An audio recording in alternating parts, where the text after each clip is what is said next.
Assalamualaikum warahmatullahi wabarakatuh. Perkenalkan, saya Intan Syafi'iyah. Di sini saya akan menjelaskan mengenai persepsi tauhid dalam Islam. Dahulu kala, sebelum Rasulullah SAW lahir, di Mekah terdapat banyak keyakinan dan juga agama. Keyakinan mereka ada yang Majusi, Nasrani, dan Yahudi. Tapi juga banyak yang animisme, yaitu percaya pada kekuatan roh-roh, serta dinamisme, yaitu percaya pada benda-benda yang dianggap punya kekuatan. Selain itu, ada juga politisme, di mana poli berarti banyak. Jadi politisme itu percaya dengan banyak Tuhan. Buktinya, terdapat 365 jenis berhala dengan bahan yang berbeda di sekitar Ka'bah.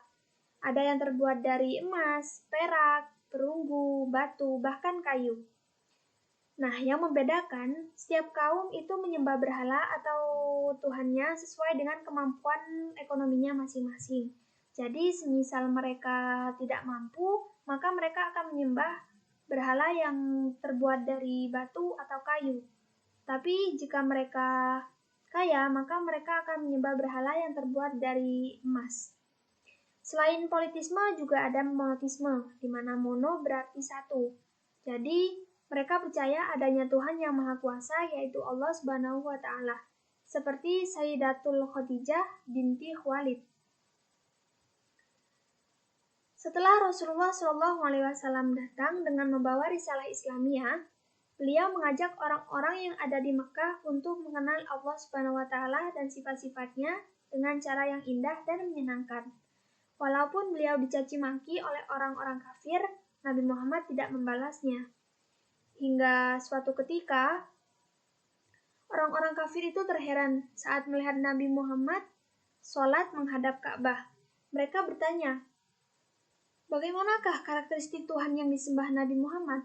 Apakah sama dengan berhala yang mereka sembah yang terbuat dari emas, perak, perunggu, batu, bahkan kayu? Akhirnya mereka mendekat pada Nabi Muhammad dan berkata, "Ya Muhammad, sebenarnya bagaimanakah karakteristik dan sifat-sifat Tuhanmu itu? Apakah sama seperti berhala yang kami sembah?" Namun Nabi Muhammad tidak langsung menjawab. Beliau menunggu mendapatkan wahyu dari Allah. Sampai suatu ketika, wahyu dari Allah tiba dengan perantara malaikat Jibril dan disampaikan kepada Nabi. "Ya Muhammad, katakan pada mereka yang bertanya mengenai bagaimana Tuhanmu. Qul huwallahu ahad," yang artinya Allah itu Esa. Jadi, ayat pertama tersebut menegaskan bahwa Tuhan yang disembah Nabi Muhammad itu Esa, satu. Jadi, dari ayat itu juga Allah menegaskan pada orang-orang yang memiliki keyakinan politisme atau yang percaya dengan banyak Tuhan bahwa Tuhan itu Esa, yaitu hanya Allah Subhanahu wa Ta'ala. Selanjutnya, Allah juga menegaskan pada orang-orang yang masih meminta selain kepada Allah melalui ayat kedua, Allahus Somad, yang artinya Allah tempat bergantung.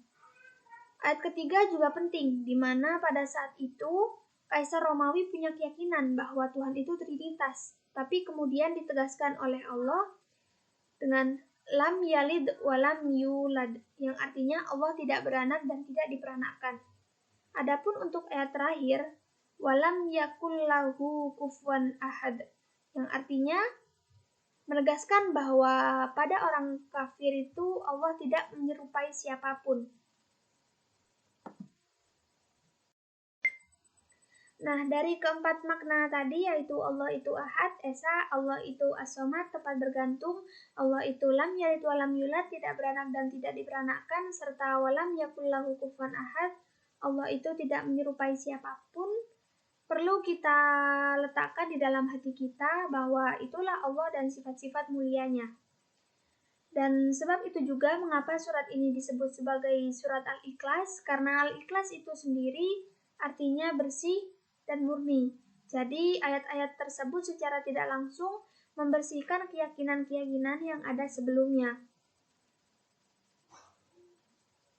Pada konsep akidah ini, surat Al-Ikhlas itu sangat luar biasa, di mana di dalamnya ada sekitar 47 huruf, dengan huruf yang dikasroh itu hanya satu.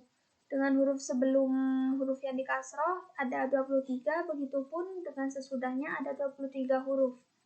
yang jika dihubungkan dengan ilmu biologi, angka 23 ini merupakan jumlah kromosom pada manusia. Masih dengan surat Al-Ikhlas, dikisahkan ada seorang sahabat Nabi yang ketika sholat itu pasti membaca surat Al-Ikhlas. Dan saat ditanya alasannya oleh Nabi, ia menjawab, Faqala li'annaha sifatur Rahman. Yaitu karena di dalam Al-Ikhlas ini ada sifat-sifat Allah dan sebab itulah ia mencintai dan membaca surat tersebut. Rasulullah mengapresiasi jawaban sahabat tersebut dengan bersabda, cintamu pada Al-Ikhlas bisa membawamu ke surga. Dan kita membaca Al-Ikhlas tentu saja karena yang pertama itu merupakan bentuk rasa cinta kita kepada Allah Subhanahu wa taala, dan yang kedua meneguhkan keyakinan kita bahwa Allah itu Ahad Esa, Allah itu As-Somad, tempat bergantung, Allah itu lam yalid wa lam yulad, tidak beranak dan tidak diperanakan, serta walam yakullahu kufuwan ahad, tidak menyerupai siapapun. Hal tersebut perlu kita letakkan dalam hati kita sampai kita kembali kepada Allah Subhanahu wa taala. Itulah persepsi tauhid dalam Islam yang dapat saya jelaskan. Apabila kurang lebihnya saya mohon maaf. Wassalamualaikum warahmatullahi wabarakatuh.